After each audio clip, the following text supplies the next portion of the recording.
Welcome back po sa aking munting channel, Mr. Ukol. Nandito na naman po ang inyong lingkod para magbigay ng tips at giya para po sa araw ng linggo, November 17, 2024.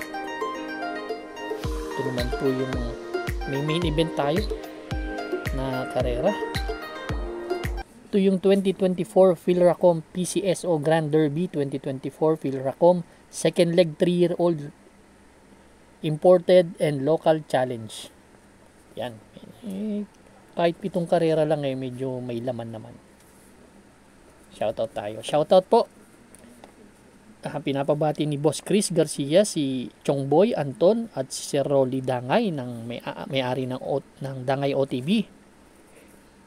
Diyan po sa Quezon City. Shoutout po sa inyo lahat diyan. Kay Darwin Awisia at Rod Laksamana, pagbati galing kay JR Kabansag, Celestino Abejo, Fernan Mijares, Willie File, Ramon Carpio ng Tondo, kay Christine de Guzman, binabati siya ni Melchor Raimundo, at yung mga kaibigan natin dyan sa 9th Avenue Stanley OTV, binabati ni Sir Alan Armienta, happy birthday Henry Dementoy, happy birthday po. Tsaka yung mga mananaya dyan sa Stanley OTV, shoutout sa inyo lahat. Simulan na po natin. Race number 1 po. Start po ito ng winner take all event, covers races 1 to 7. Meron tayong 7 kalahok. Distansya po 1,400 meters. 3-year-old and above maiden races itong grupo na to. Dito sa laban na to, no, nakikita ko medyo lamang sa akin tong number 6 na si Dakota Elegance. Si Dakota Elegance. Actually, nagkababarrier lang nito. 113.2 po ang tinala niyan sa 1,200 meters. 25 medya, 23 medya, 25 pa po tinating niyan. Tingin ko tong imported na to medyo napakaganda ng lahi nito. Kaya race number 1, solohin ko po. Entry number 6, Dakota Elegance. Good luck po. Race number 2 na po tayo, bayang karerista. Pick 6 event, covers races 2 to 7. Ito po yung second leg 3-year-old imported local challenge. Yan. Meron tayong 5 kalahok. Distansya 1,800 meters. Actually, naglaban-laban na to no? First choice ko po dito, number 4, Perfect Shot. Actually, naglaban na to si Birchstone ang nanalo doon. Nagtala ng 155.2 pero kapraso lang yan kay Perfect Shot. Andito pa rin kasi si Beautiful Yana na pwedeng lumutya kay Birchstone Pero kung talagang napakahusay ni Birchstone, wala pang talo to si Birchstone sa actual race, pero sa barrier meron Pero mahusay itong kabayo na to. Magaling pahinete. First choice ko, Perfect Shot. Second choice ko po, yung Birchstone na wala pang talo. Sakay ni Jeff Tagulaw. Napakagandang laban talaga nito. Kaya race number 2 ang first choice, entry number 4, Perfect Shot. Second choice number 5, Birchstone. Good luck po. Race number 3 na po tayo. Pick 5 event, covers races 3 to 7. Ito naman yung co-main event para sa araw ng linggo. Ito naman po yung 2024 Philracom PCSO Grand Derby. Sunod nito yung yung Presidential Gold Cup na. Baka sila rin ang magkikita. 7 kalahok tayo dito. Distansya 1,800 meters. Actually, nandirito yung mga Triple Crown winner. Itong si Still Somehow. Winner yan ng third leg ng Triple Crown 2024. At si wala si Ghost dito yung nanalo ng first leg. Actually, siya lang yata ang nanalo dito. Kasi first leg nun, natatandaan ko yata si Ghost. Then ang second leg, second leg winner nun si Bea Bell. Then si Still Somehow na yung third leg. Kaya napakagandang laban ito. tingin ko sila rin magtatagpo sa Presidential Gold Cup. Kung meron man ibang sasali, mas maganda. Kaya napaka gandang laban ito. First choice ko po dito yung hindi nanalo sa any leg ng Triple Crown. Doon ako kay Batang Manda. Si Batang Manda last October 27. Galing to sa panalo. Halos hindi nahirapan tong kabayo na to. Minanilang nito sila Stolen Ola Diversity. Sa isang distansyang karera, nasa milyang distansyang karera. 138.6 ang tinala nito. Kaya yan ang aking first choice. Nakitaan ko kasi ng maturity yung kabayo. Halos yun ang napansin ko sa kabayo na to. Nung una halos mauubo siya sa harapan. Ngayon pwede na siyang sumunod Or minsan nga kinukuha yung harapan, tuloy-tuloy na. Kaya tingin ko mahusay itong kabayo na to. Second choice ko yung number 1 na si Worshipful Master. Kung hindi naman nila papatulan to may panalo rin sa akin to. Alam naman natin na palaging tumitimbang lang din sa kanila yan, pero once na hindi mo habulin yan may chance ang manalo yan. Galing din sa panalo yan. Third choice ko si Still Somehow na rin, yung winner ng third leg. Kung magbabakbakan talaga sila, nakasunod to may chamba rin to. Kaya race number 3 ang first choice, entry number 4 Batang Manda, second choice number 1 Worshipful Master, third choice number 5 Still Somehow. Good luck po. Race number 4 na po tayo, bayang karista. Pick 4 event covers races 4 to 7. Meron tayo 6 na kalahok dito, distansya po 1,400 meters.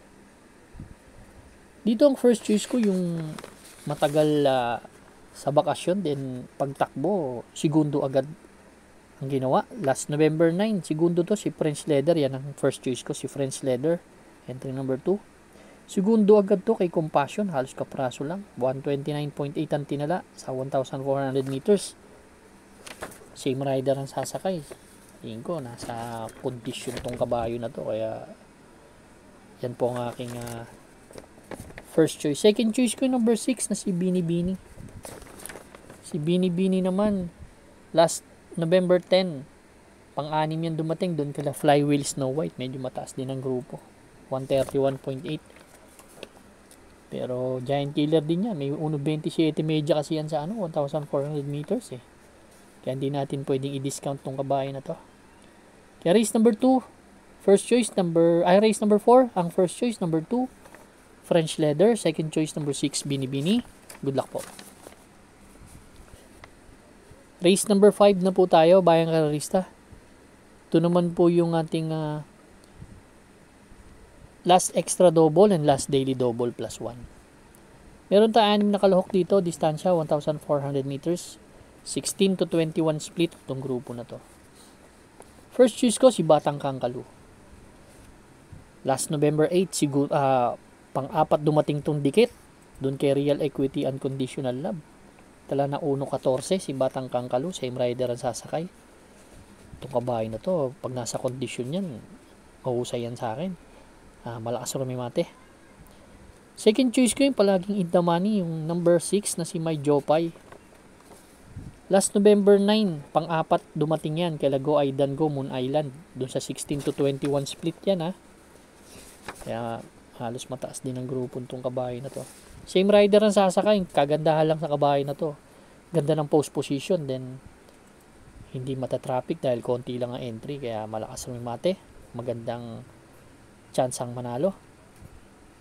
Race number 5 ang first choice, number 4 Batang Kangkalu, second choice number 6 May Jopay. Good luck po. Race number 6 na tayo, bayang karista. The penultimate race. Dito meron tayong 8 kalahok but 7 in betting options lang. 1,400 meters na distansya, 22 to 27 split. First choice ko po dito, coupled entry, 3 and 3A, Autumn Shower, Jubilum. Si Autumn Shower naman, last October 18, may magandang panalo yan. Ang tinalo niyan, si Inclusion, Family Affair, nagtala ng 1.14 dun sa maiksing karera, 1,200 meters.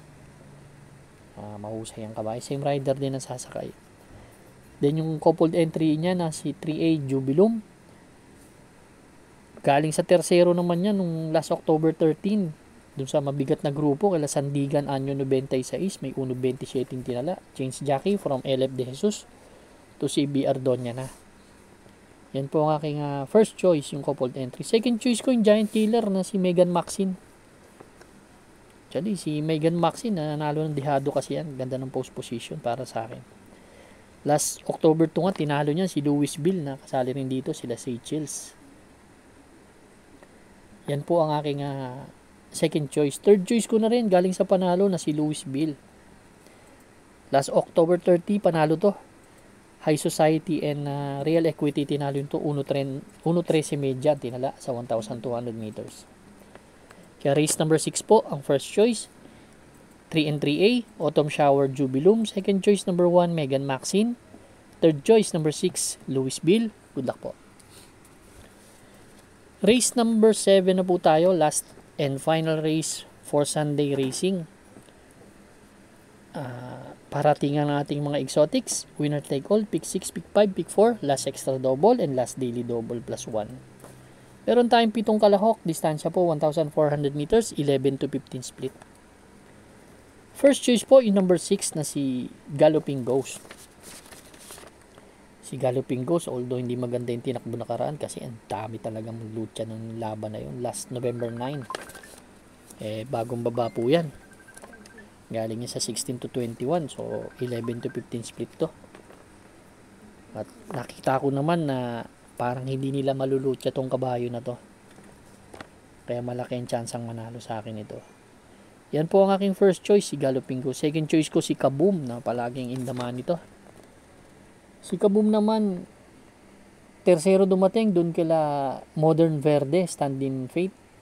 Nagtala ng 128.6, galing din sa mahabang bakasyon yan. Pero kita nyo naman, ganda ng kondisyon. Kaya yan ang second choice ko.